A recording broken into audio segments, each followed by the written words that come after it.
energy fair is based on human energy was what I gleaned from the little bit about it that I saw. And I was only recently invited, so I didn't have much prior knowledge of what had occurred here in prior fairs. But I was impressed by the fact that the organizers would even consider inviting me because of the way I deliver messages with callous disregard for people's feelings when I deliver the facts. And this is the type of town where feelings are very important, right? Because you have all these sensitive religions and spiritual practices walking amongst each other. If that was happening somewhere where I grew up, that would all be tension. Like Philadelphia, downtown where I grew up, is the most racially tense area. And when I went back there to get the rest of my stuff, it's palpable and you can feel it, you can taste it.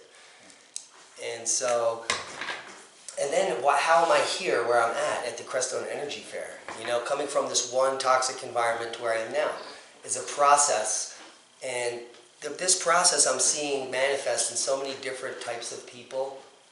It's a type of spiritual awakening, which I manifest through the recovery process and all of my failures in life. So I was born into a regular middle-class family in the suburbs, and then subsequently, somewhere in there, the bad forces took over, and I got sexually abused at the camp I was sent to for multiple years, and that began the breakdown of my mental process. You know, I was less than, not good enough, even though, like when I went to high school and got older after that sexual abuse, in my 11, 12, 13,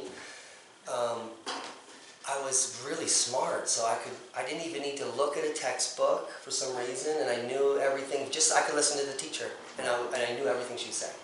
So I had really good skill at understanding what they were saying, and I got really good grades all the way up, you know, like a 4.0 in high school. Even though I hated my teachers, I didn't have any friends in those classes, you know, because I was like, I only had 5 friends. All the misfits were the friends in my school. I had a high school of 2,000 people, so we had a huge sea of insanity. So for some reason I was doing well academically, but I hated authority figures because those authority figures took away my sovereignty as a human during that sexual abuse period. Not only that, my parents, corporal punishment was allowed in my age bracket in the 70s. It was normal to beat your kids, according to my community. So I can remember at least a dozen times where I felt my life threatened from my own father and scared to death of my mother. And this is not the way a human should be raised on this planet. So, but this is allowed intrinsically. The way our society operates, abuse is allowed. Verbal abuse, physical abuse. It's becoming less allowed, thankfully, as we see the rich elite cabal fall one at a time for their scumbaggery, right? It's falling apart, and I believe that this has to do with cosmic vibration, energy that we're all experiencing simultaneously. But in my case, it was a process of abuse and failures that got me to start to question the world we're living in a little earlier than most people. Some people are just in a fog. And I realized this when I started organizing for Monsanto. So I had just gotten sober for the first time in my life. I hadn't been sober since I was being abused as a child. This is in my late 30s. And I'm practicing abstinence because this is something I heard for a decade. I was a failure at recovery, and all these spiritual teachers that I went to, not religious, were telling me, abstinence. Just don't have sex for 2 years. That's all they asked me. And try not to masturbate. Because I was like, can I masturbate? Try not to masturbate. And if you just, when you want to masturbate, if you stop thinking about it, it'll go away, and then you'll fall asleep or something. So I actually did this for 2 years, and that was the time of my spiritual awakening. And I had fought this forever. I don't know why I didn't practice abstinence, because I can remember a couple times for years I never got laid. So it's not a hard thing to do. It's not a hard thing to say no. And then I can also remember, now I'm thinking clearly for the first time ever, all my relationships I ever had that were failed were terrible. There were fleeting moments of glory in all of these relationships, but in the end they were all terrible. Which all led back to me. And this is where I was getting the realization that I was the problem of my world. I was the problem of all this world that was me. And I don't blame myself for being abused. That was my environment. And if you study the facts right now, there's like 1 in 4 humans on Earth have been raped. And out of them, half of them were raped by someone in their family. That's 1 out of 4. I believe that that is probably higher. So as a whole, we're an abused society. Now, we happen to live in a country where we have easy access to water and food and stuff, and that's a luxury. So can you imagine the mental state of the people in countries with less access to food or civilization, and they're still being raped by their own family? So this is the kind of world we live in as humans. I started to realize this. I started to realize that my rebellion against the society was making me miserable. You know, if you fight authority, that's what I hated the police, I hated the teachers, I hated the people that own the companies, I hated. Because this is what I was taught my whole life. So I was taught to hate, I was taught to rebel, and at the same time I was abused the whole time. So that was the world I lived in. And to do a paradigm shift, completely 180 or 360 in other words, a full turnaround, I thought it was impossible. But so this 2-year period, I'm abstinent and I'm reading spiritual texts, and I'm actually listening to people that are teaching me to pray. Praying was one of the things I was against, because I was in the Roman Catholic Church, which was abusive, and priests are raping kids, and I was abused as a kid, so I hated that system. And that's where I learned about praying in that church system. So I had to break those boundaries. Praying has nothing to do with the Roman Catholic Church, which is what I was taught. That's what I learned. And for me, praying made me feel disgusting. Driving in a parking lot of a Roman Catholic church makes me feel disgusting. Even to this day, I tried to go to a concert there, a Native American concert, and I pulled into this church, and I was like, no, I couldn't go in there, even though there's no priest in there. That's just the way I was, that's the human I had become. So then I started actually praying. I started praying, and within 7 days, these are prayers that different spiritual teachers were telling me what to pray for, basically because I was lost. Pray for guidance. Pray for an answer. Be honest. Don't be selfish. Just ask the vaguest thing, because then whatever the power is that answers you will clarify that. They'll narrow it down or something. You will get an answer. So I put all the bullshit aside, and within 7 days, I was receiving answers. It was like, I wanted to tell people. But that, you know how that works out. You know what happened? And so, and that's where the beginning of it all, I even have goosebumps right now, because I'm starting to get the information directly from the universe, whatever it is. Now this is happening in a pristine environment, because I would be in a meditative place, I would go into nature, and I would ask freely of nature. And I started to receive answers. So that was about 7 years ago. I started receiving answers from praying, which is something that I would never, ever do. And I actually started to get more interested in the sciences again, because I was a university professor at Temple University for quite some time, and I was an earth sciences teacher. I taught graduate level stratigraphy, paleontology, and I love that work, but I couldn't work in that field because in the 90s I had to be a global warmist, and there's really little work in me looking at, there's no global warming answers back in the 500 million years ago. There aren't. There's only not global warming answers back there, and they weren't looking for those answers. So I started to get back into my studies in climatology and spirituality at the same time. And so I'm delving into all this climate science, and at the same time I'm doing spiritual practices, and I met my partner, which I still am with today. Just the way they say, if you're available and you're not looking for anyone, that person will just manifest.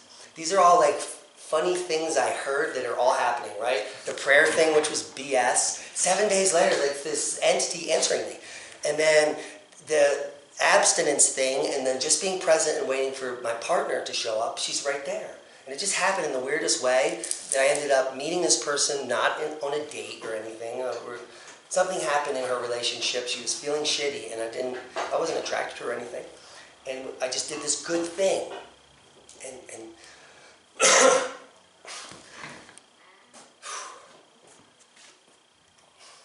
everything after that has been good. Yeah. It's like, I can't even explain it. I broke out of the matrix. I'm still stuck in it because I'm living on the earth with the rest of you people, right? We're living with people completely in the dark. But what I feel is that there are people like the ones in this room that have been doing the same thing I was doing, denying that all of the answers we need are right in front of us. And these small things were my spiritual awakening. God answering me. You know, my God's not a dude and he doesn't have a beard. And I use God so that everyone can understand what I'm trying to explain. But it's simply the universal energy, which I call our genetic code, or the vibration that we're all experiencing. The reason you can see me and that you're listening to me is God. And there is a way that together we can tap into this information or individually. And it's personal. So the information is all personal. No one can tell you one thing, which is why it's really hard for me to understand the idea of a guru or a spiritual teacher, because I think we all are. We all have our own unique information, and there's no reason I need to pay you $10 a month to go to heaven, or wherever it is I'm going, to Valhalla, because I'm here in Crestone right now.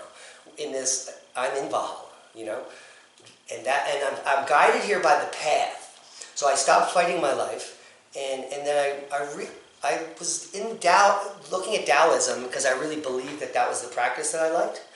It's all here because I was doing that. I was just going into nature and asking for answers and getting them. Not about nature. You're not in nature to ask about nature. Because I have real problems that I think are real. And nature is telling me that I don't have any problems. So the answer that I'm getting is there are no problems, that you're making this up. There are only solutions. And so that's when I started to figure out that Taoism and permaculture, because I started to learn about permaculture at the same time, are the same thing. And these are all regenerative practices to heal our planet. Which brings me right back to everyone being molested. A quarter of our population is sick and they need healing. And it was my experience that working with nature gave me the healing spiritual medicine I needed. And it also gave me the physical ingredients I needed to be healthy. So I used to suffer from extreme PTSD and all kind of ailments that I was medicated for. I was diagnosed with mixed bipolar, mixed mania, almost anything on that crazy spectrum, and medicated with some of the most, like Depakote and Tegretol. These are things that will kill you and fry your brain in a short period of time. And then getting off of those completely, getting sober, and I stopped interfacing with the pharmaceutical industry for those 2 years of abstinence. I didn't take anything that was made or a product that was in a box. I tried to source everything as a whole food or natural. And then my buddy started a farm in this little crappy crack house town that I lived in called Norristown. And we were growing organic food, so I had access to unlimited food and this abundance of lifestyle where you can feel everyone getting well together in the sense of community, in the sense of relating with each other, and even if there's a problem, it gets resolved quickly because we start to realize that these problems are so insignificant that there's...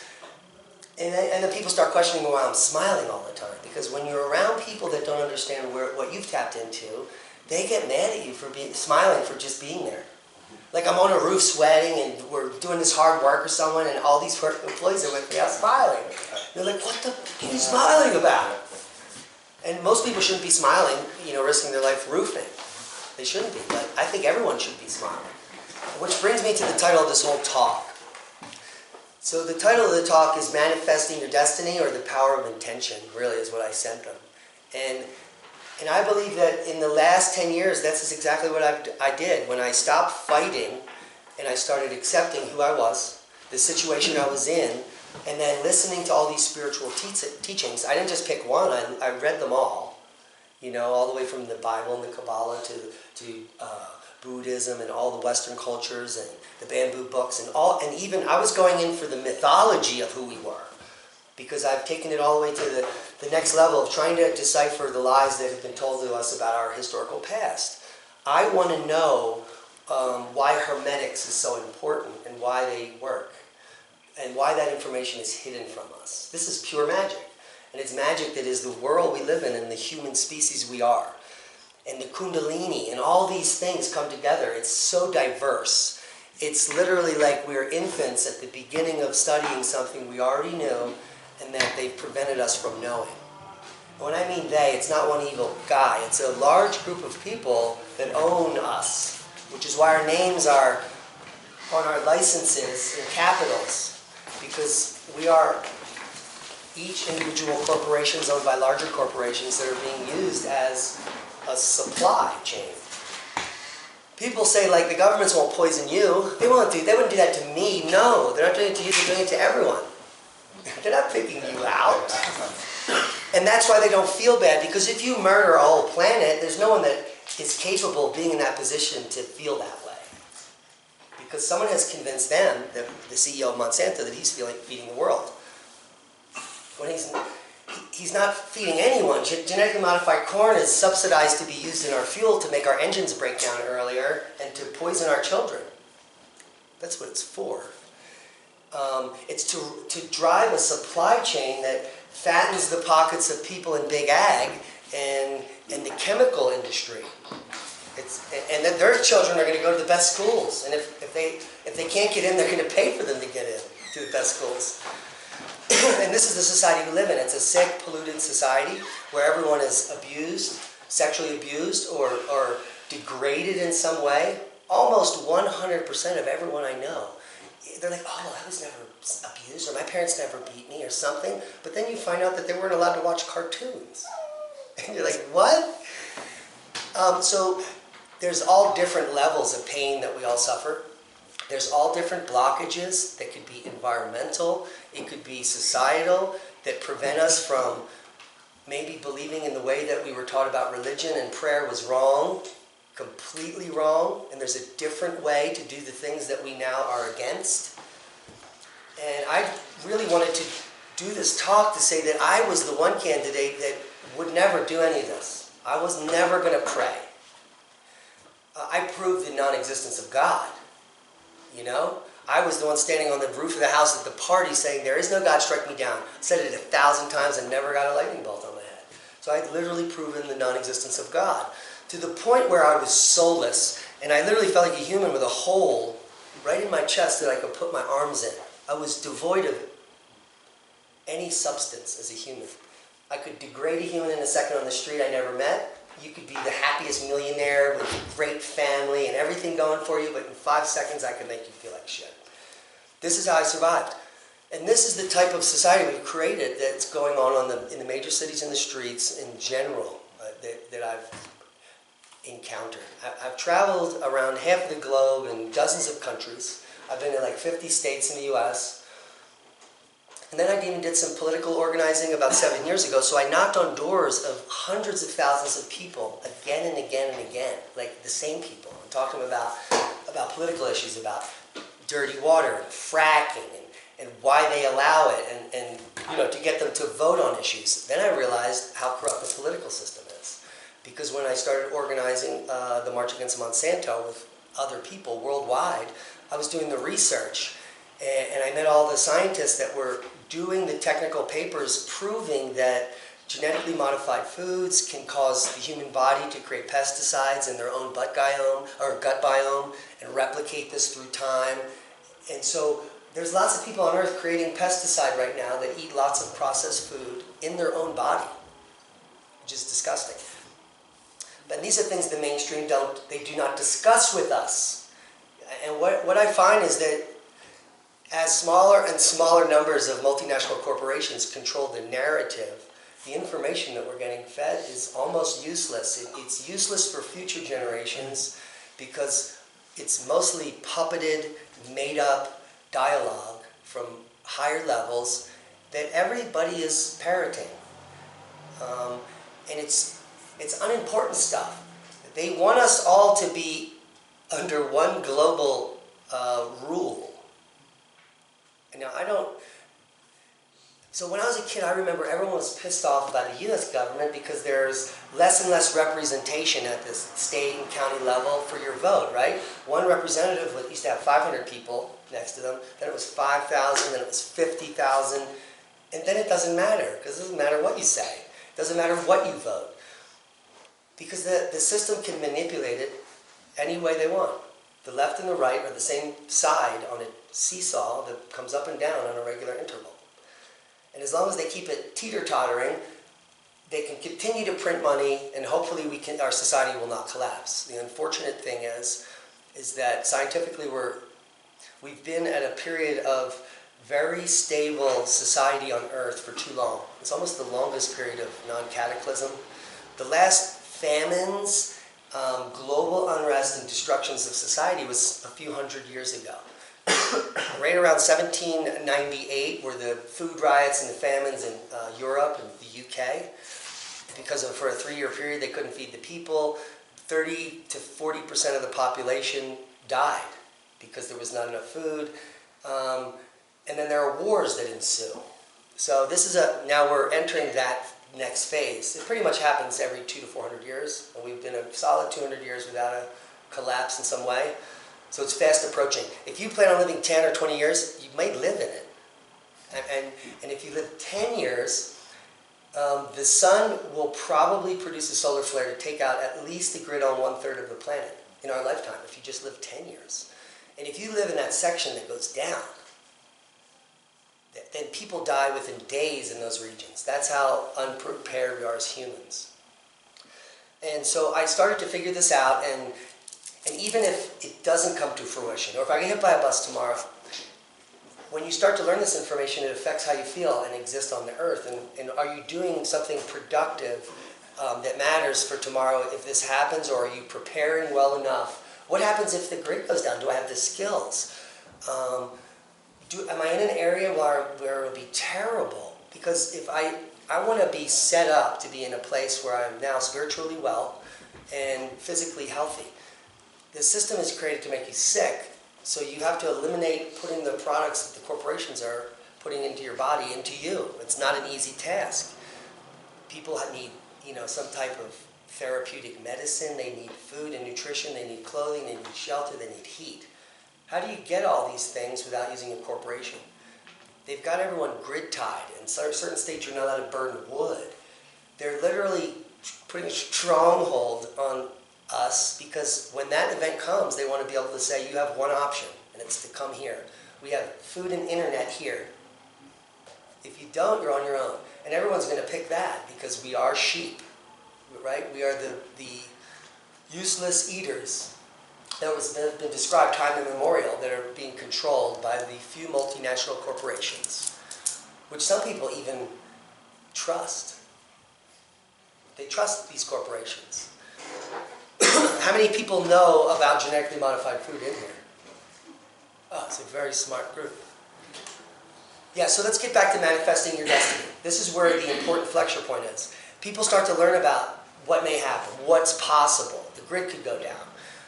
Climate catastrophe could happen, right? We've seen increased flooding like we've never seen for hundreds of years. The 10-year, the 50-year, the 100-year floods, like the monthly flood.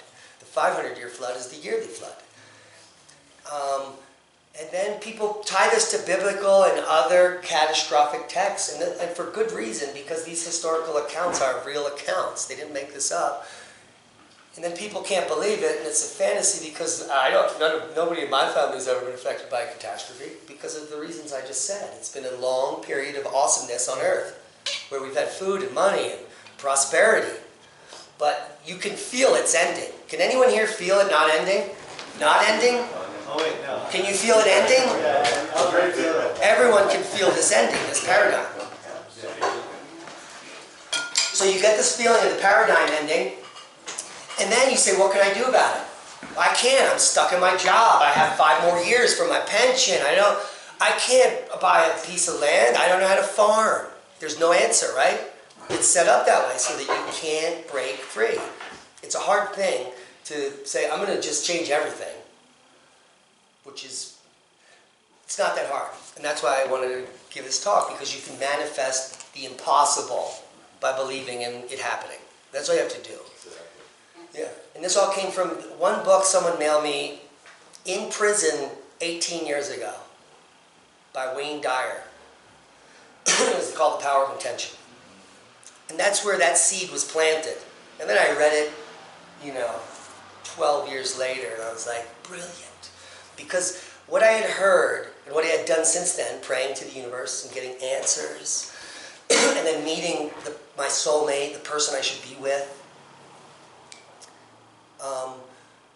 that was the beginning. And then I began understanding that I think I'm breaking the matrix, because I could never get sober, I could never have a good relationship, I could never get any answers until then. So I was like, the less I did, and the more I sat back and just was available, the more information came.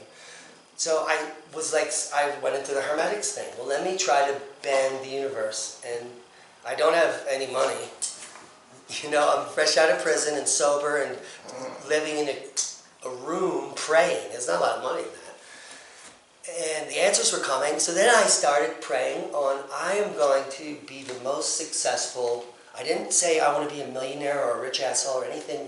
I want to be the most successful eBayer ever. I never eBayed. I don't even know what that is. I knew people could eBay and make money. And I also knew I didn't want to work for a corporation or a prick. And the only prick I was going to work for was me.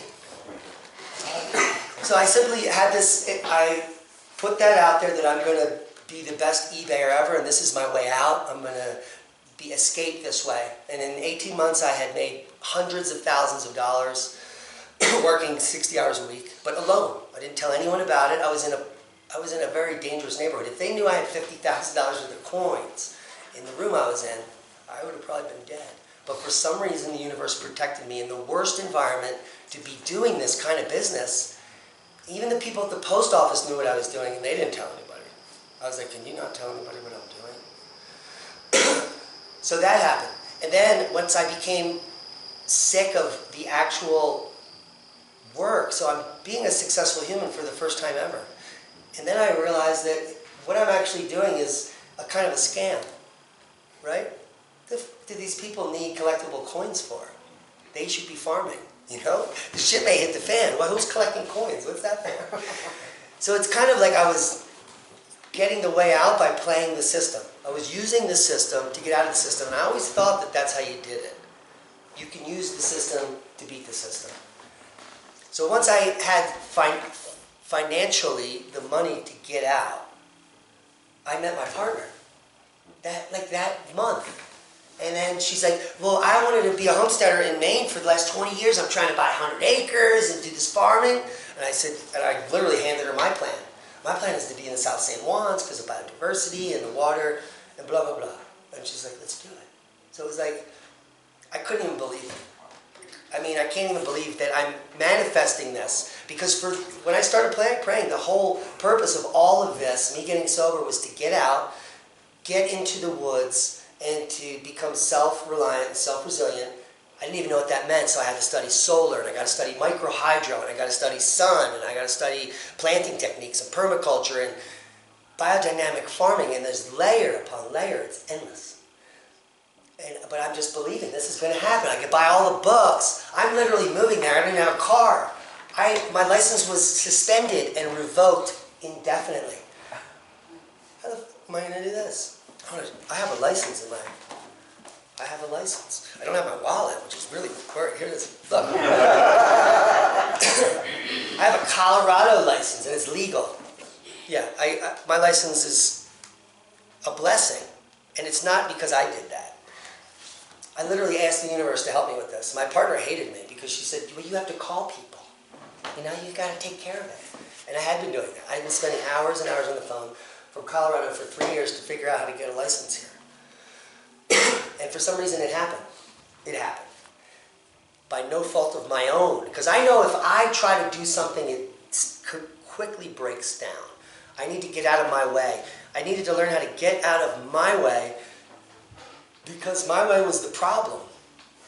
And then you start learning about Taoism and permaculture, and it all comes from being available and looking and utilizing the space you're in at that moment. Because most of the people that I speak to, or when I'm speaking, not this group. So this is a really weird group, because you're all aware. But most people don't understand that they're only existing now, at this moment. You can hear the interface. We're making eye contacts. What happened this morning is a fantasy. It's over. This is the only real moment. that we need to manifest that destiny. And you do it by putting yourself around positive energy, people that are saying things that you're like, I understand that. Because now when I go into a room of regular people, I don't understand what anybody is talking about. And you can move away from there. And then you'll find someone in the corner like, oh my God, I'm so glad I found you here. And I'm seeing that more and more. So, and this all goes back to the connection of the soul and whatever we're connecting with these answers. Because the people I met this weekend at Crestone had answers for me. They had answers for me. I had no expectations. I'm available. And all these people gave me all these different tidbits and answers. Well, I was trying to do the same thing back. And so this has been going on for the last 10 years when I've allowed this to go on. And you can do it too. And I thought it was hokey, but I don't think there's anyone in this room that I'm looking at that is trying to be convinced that they can change their path. And it's by stepping back from what you're doing. So that I can bring this back to a practice, which comes from the 12 steps. And everyone knows what the 12 steps are? Anyone who doesn't? It's a recovery program that was a spiritual invention by man in the 40s. And it's been copped and bastardized by many people.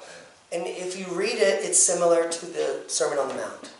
And it's similar to many other religious teachings that are repetitive guides to living, actual living. When I mean living in abundance, when I wake up and go outside, my world is limitless. I have the ability to do whatever I want that day. I choose to farm and stay on my farm and feed the chickens and everything because that makes me happy. But I could just leave and come to Crestone if someone asked me a week before, right? And the only way I did this was to be available and to step away. And some people aren't able to do this. They're consumed with their bills or their taxes, or I have to do this and get that done, when you could actually want to get that done so that that's gone. So some people live in the problem where others live in the solution. If you're stuck in a problem loop, I'm just saying, based on my experience, you can get out by one, and I know this is the rough one, stop having sex. That's what did it for me. And I've listened to other people say this, and it's the sexual energy inside of you that you're going to use as the seed to connect with God and get the answers you need. As soon as you get all the answers, you can become an ethical slut again, or whatever it is you're looking to do. Maniac partner. Yeah, that's fine. But you need that healing time and to build the energy. All of the major prize fighters stop having sex for very long periods of time before their championship bouts, the winners. And this is hidden from the public. Many of the top athletes are doing the same thing. Not the ones that beat up their wives. Maybe them, because they're not getting laid. Who knows? Maybe that's why they beat everybody. But this sexual energy I thought was fake and a fraud. It literally was my connection for the first time ever to a spiritual awakening. So after the spiritual awakening from this abstinence period of about 2 years, I then was like really feeling good about myself. I'm like have this connection with the universe. And then so I'm like, okay, now let's have sex. I could not get laid for a year and a half. I was on dating sites. Everyone I met was like, oh my God, I don't like you. I would never have sex with you. Isn't that weird? Until I met my partner, who was the one that I was supposed to be with. And that was the night that it occurred. That was almost 4 years of abstinence. But I can't implore you enough to, if you haven't tried abstinence and you want some bigger answers, to try that. And I'm seeing more and more videos on independent channels that are related to my channel on YouTube that are talking about this very same power. And I thought it was a little hokey, but now I don't. So start with the abstinence to get the spiritual connection to the universe, and then continue with your prayer. And I believe that most of us have been sickened over the last few decades by depletion of micronutrients. Even if you're eating organic food, it's a monoculture, sprayed, organic, mass-produced crap. It's better than the conventional, but it's so easy for a single person to plant a few brassica seeds from Anchorage, Alaska to the equator and get multiple varieties of fresh lettuces or kales or mustards. That's all you need to have some of the most diverse micronutrients. You could supplement it with wild harvesting. But buying even organic food from the store is not going to really give you what you need spiritually, physically, and mentally. And it comes from then manifesting your destiny by, even if you're not on a green thumb, say you do. Tell the universe that you're going to be the best permaculture farmer in this 2 square foot in the world. And just keep saying that until you believe it. And then that people all standing around you are nodding. They're like, yeah, I believe you. And then you're in it. And then you have a little 2x2 permaculture orchard in your front yard with a fig tree and some lettuce and some other crap. And then you're eating it and you feel good. And then it grows from there. It's like that seed. It's like the little tiny seed that grows. I thought all this was hokey.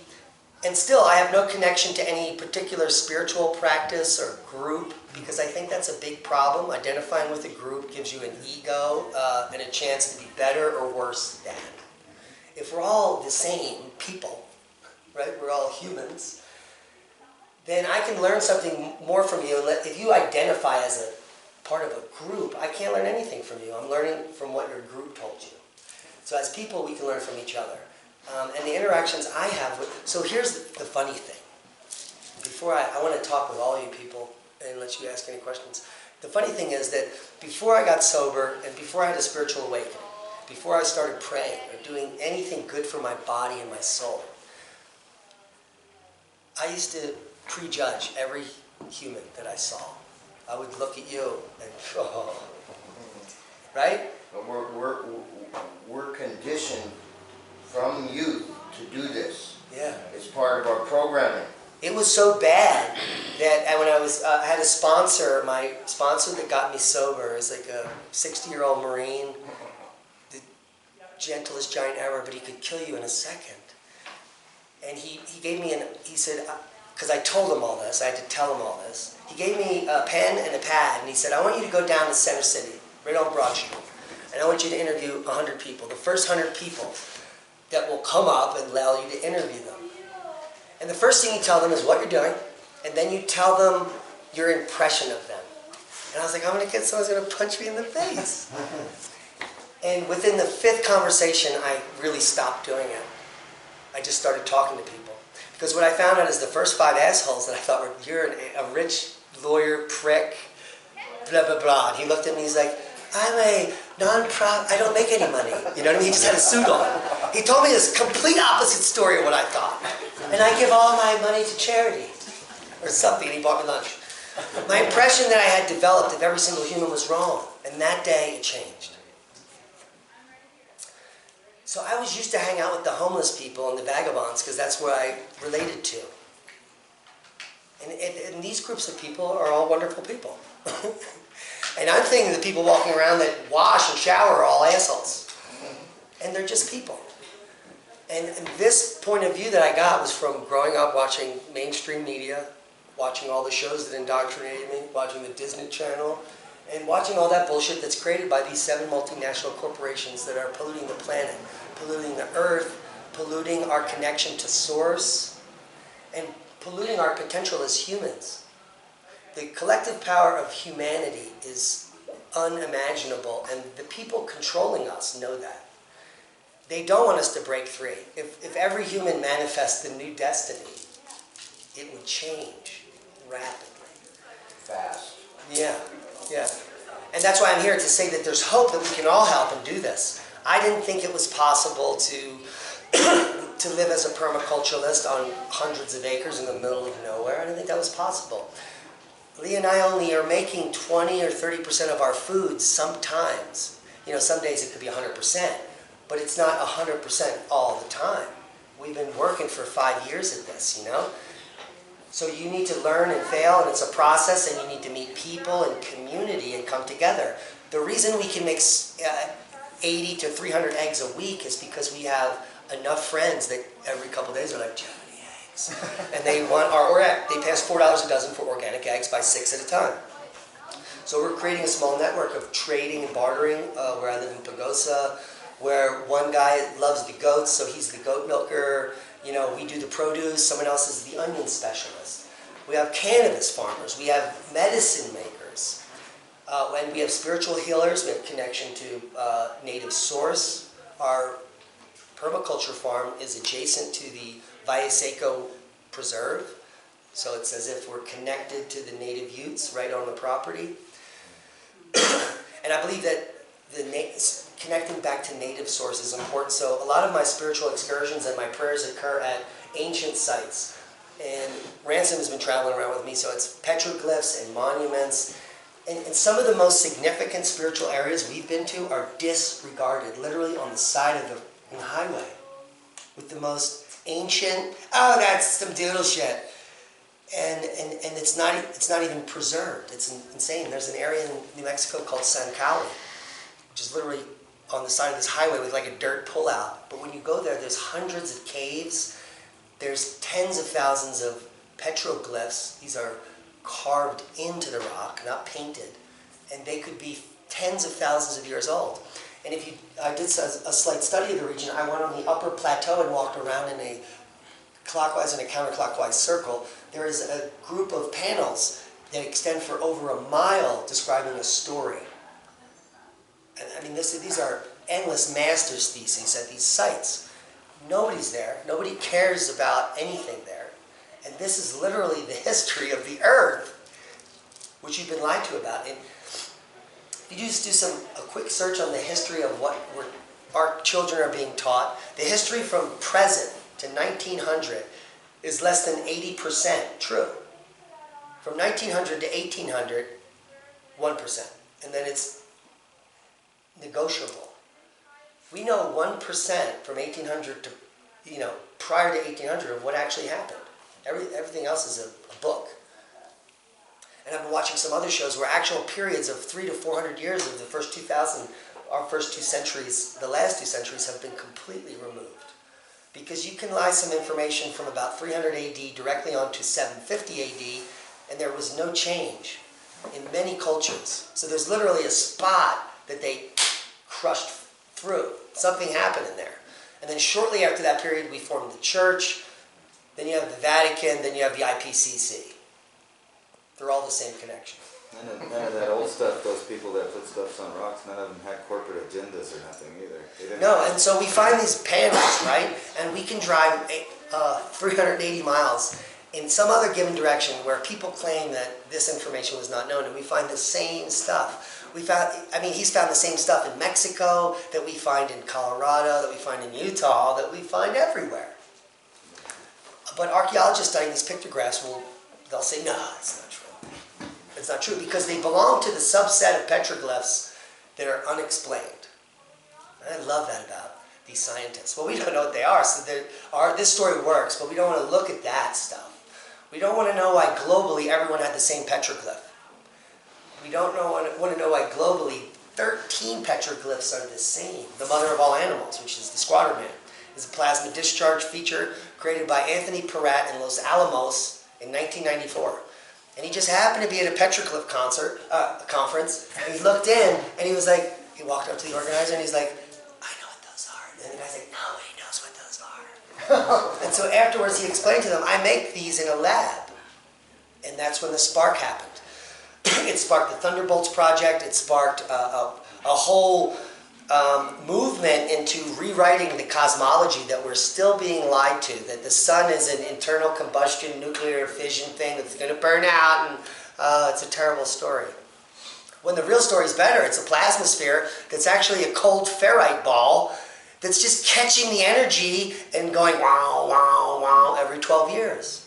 And that 12-year cycle makes us all protest for 4 years, and then we're all calm and happy. And if you don't know that, just Google the protest cycle, and you'll see why Occupy happened. It happened at the right time during the sun cycle. And we now know that the sun not only controls human behavior, so does the moon. Everyone knows of the full moon effect.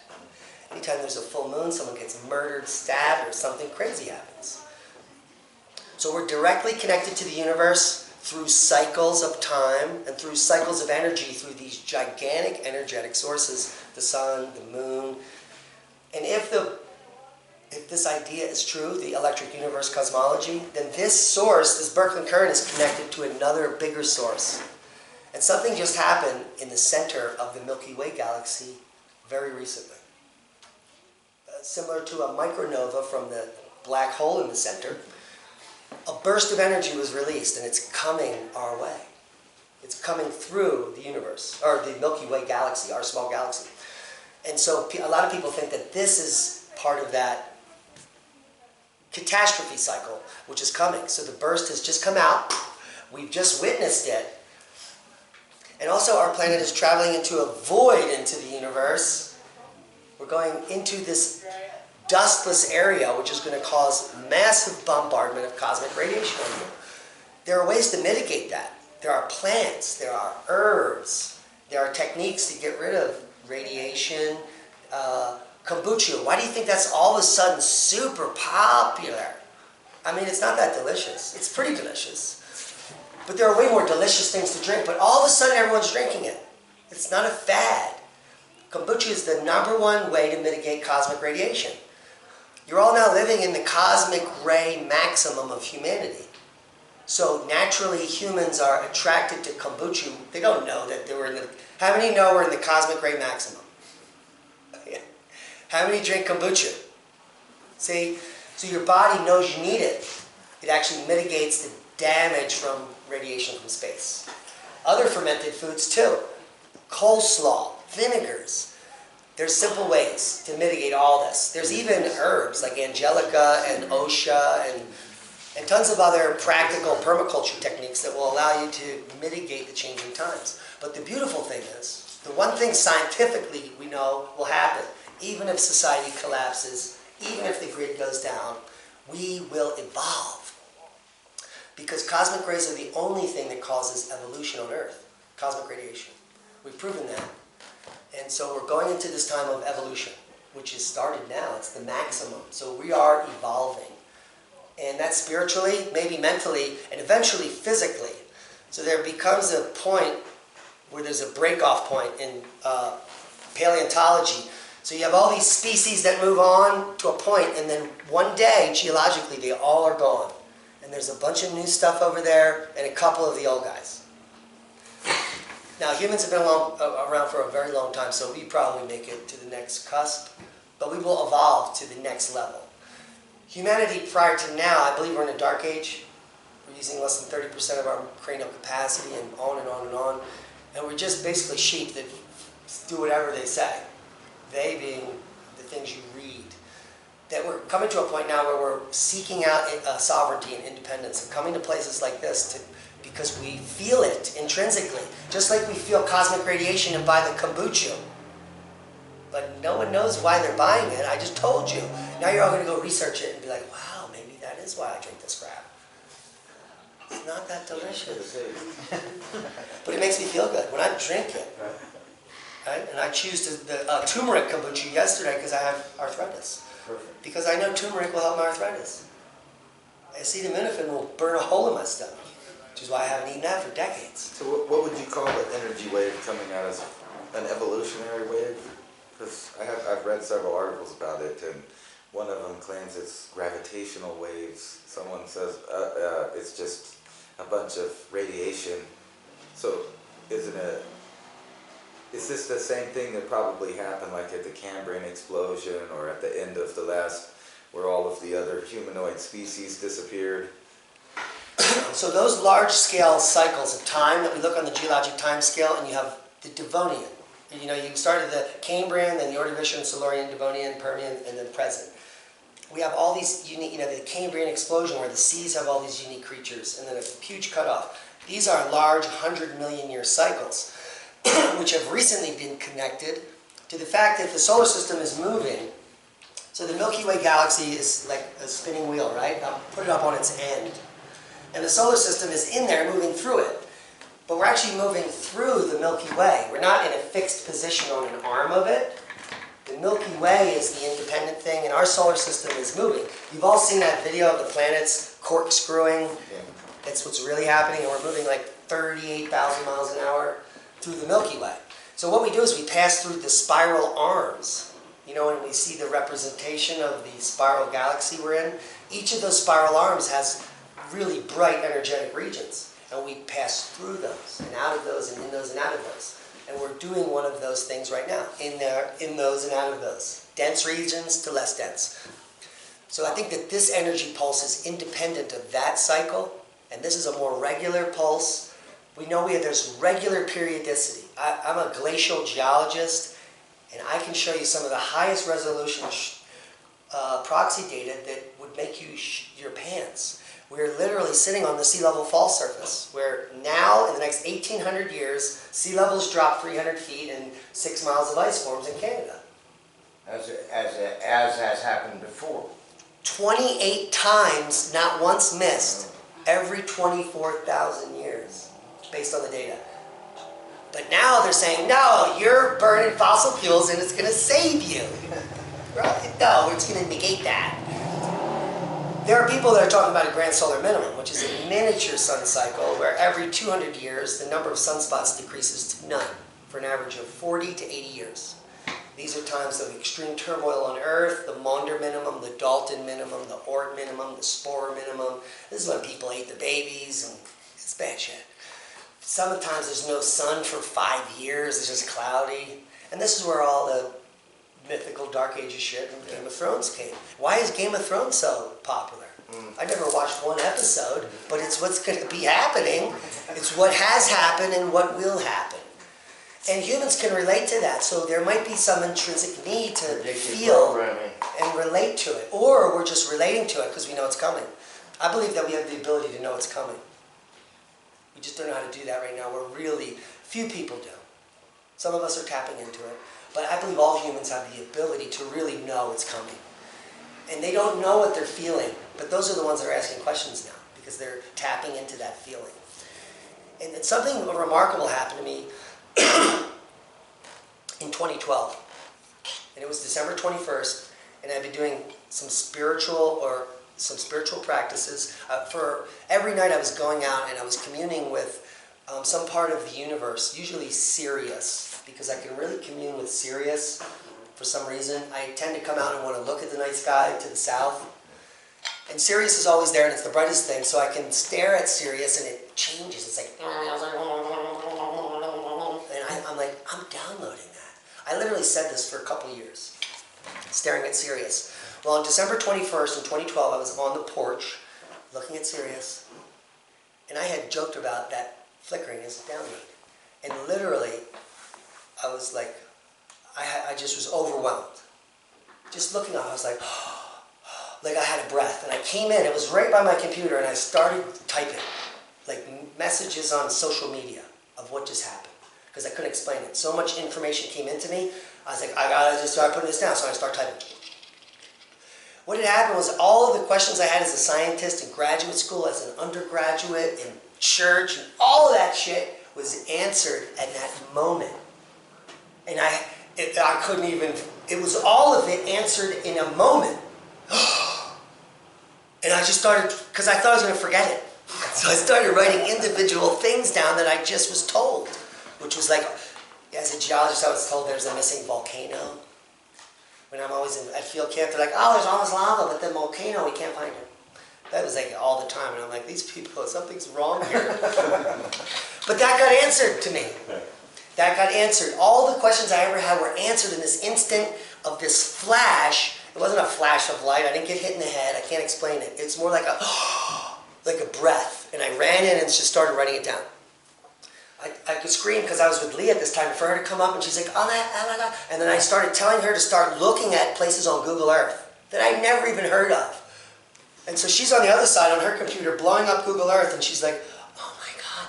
So I had gotten visions of ancient cultures in South Africa and in Australia, and the places I told her to go look, she was finding structures on Google Earth in numbers. And it was freaking us out, and we're all freaking out. Now we're typing this information. She's typing this information. Then the phone rings, and it's David Talbot from the Thunderbolts Project. Someone had told him what was going on. And he wanted to do an interview the next day. And then so the interview happened the next day, and it started. I never met, heard of him. That's my introduction to the Thunderbolts Project that night, the electric universe concept, which the universe told me about and told me that my geologic practice was a lie because they didn't have this plasma discharger in their toolbox. which is what I had seen all over the world with no explanation. It was always the missing volcano burned everything. So now I had this answer from the universe, and this guy from this science group that I didn't know about contacted me the next day, and then I looked at what it was about, and I was like, what the...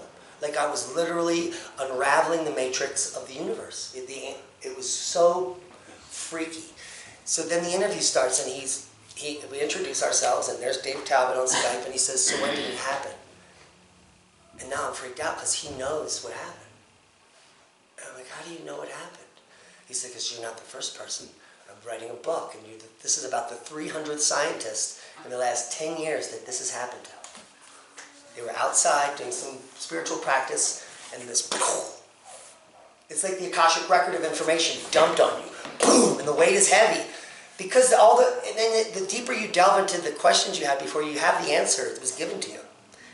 It's a bizarre effect that I experienced that I wanted to share with you, because it was so earth-shattering and life-changing that, and I'm not unique.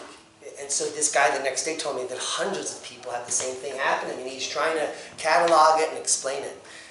And I'm not unique, and these other people aren't unique. And so all humans are capable of this interface, which is I can't even explain it to you. It's a wonderful feeling, where finally you feel you can look over there and laugh at the system. It doesn't exist, but you're in it. So it finally gives you the freedom to absolutely be playing with the system, but not being part of it at all, for any reason. And I believe that when this collapses, we're going to need resilient communities to continue to perpetrate the truth, the information, the vibration, the love, and the health. Because in the original civilizations, the ancient cultures, there were hospitals are new, doctors are new. Health is intrinsic to humans and Earth. There's not lots of sick populations of anything anywhere you go, unless we affect the biome. The only way we've ever gotten sick or sickened other natural things is by us doing it on purpose. We've polluted all the groundwater, we've polluted the soils with chemicals, and in turn we've polluted our brains, our minds, and our souls with that same pollution. It's all interrelated. There's a way out, and you can just ask for help from the universe. That's what I did. I started with a single prayer, which was very difficult, and I repeated that. Then I started getting answers. And then at some point, I got the big answer. And I wasn't expecting it. I was trying to understand the word humility, because I never had that. It's very difficult for an egomaniac prick that was a homeless alcoholic that could make rich people feel like shit in an instant to understand humility.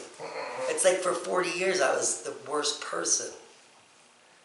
And it takes time. So if you don't see any results, keep going. You have nothing to lose by trying to be better, to be well, to gain answers, to gain knowledge. There's nothing, what could make you feel bad about that? I actually felt dirty trying to get here. Like every time I wanted to get the real information or be a good person, I felt like it's dirty. Like, why would I want that? That's because that's who I was. Because we're sick. And it doesn't take pills to get people well. For me it was prayer and belief. The intention to heal myself. The intention for the insanity to go away. The intention for me to put myself in a position where I can create abundance and food and nutrients and everything I need to be well. And it's the nutrients, it's the interface with the earth and touching the earth and spiritual practice with the universe that brings all of it together and up. It's like a prescription, a good one. Pray, connect with the earth, hug a tree, touch the dirt, plant a seed. Repeat. Yeah, and don't judge people because you're wrong. Or at least talk to them for 5 minutes, they'll be like, no, yeah, you are now. Next. Okay, thanks for listening to me blabber. That's been an hour. Does anyone have any questions or comments? Yeah, one question. Speaking of humility. Well, let's go to you first. Did you raise your hand? Okay, go. Speaking of humility, do you realize that you pretty much explained the mystery of Göbekli Tepe and a bunch of other archaeoastronomy sites If you pay attention to Göbekli Tepe, each one of the circles, they move the standing stones, the main ones, just a little bit to follow Cygnus. If they knew about downloads like you were describing with Sirius, at the time you would think that they would set up places where they could focus in on different places in the sky, which there's a bunch of different ones, Cygnus, Sirius, Orion's Belt, different places for different answers, but they're all little medicine stones, circles or whatever, that amplify an area in the sky to pay attention to. Wow. Almost like you were saying, you walked out, you look at Sirius, you had a download. Well, if they knew that, and you think about why they built Göbekli Tepe at that time and then buried it, Yeah, it's archaeoastronomy. they may have literally got downloads they were trying to preserve there. It's a breakthrough. I'm going to roll with that. Any other questions? I have a comment. Yeah. Because we are going through such great changes at this time, whether we actually see them or not, most of the population doesn't. There is and will be a great transmigration of souls from what we call our planet and many, many, many others in our universe, our multiverse like it. So this isn't just here. This is on many other spheres or planets in our multiverse. So there's a transmission. I believe there's a transmigration of souls taking place. One funny thing that I related to is why everybody's got a dog now. People are coming back as dogs. And they want to hang out with the cool people.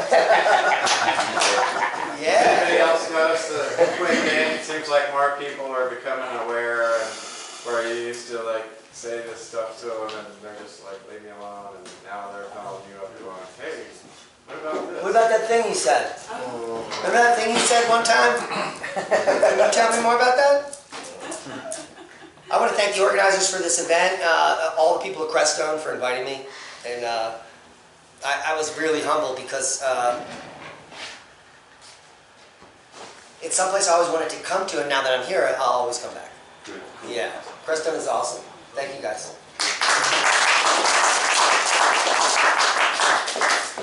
Have a safe ride home. It's over today, isn't it? Yeah.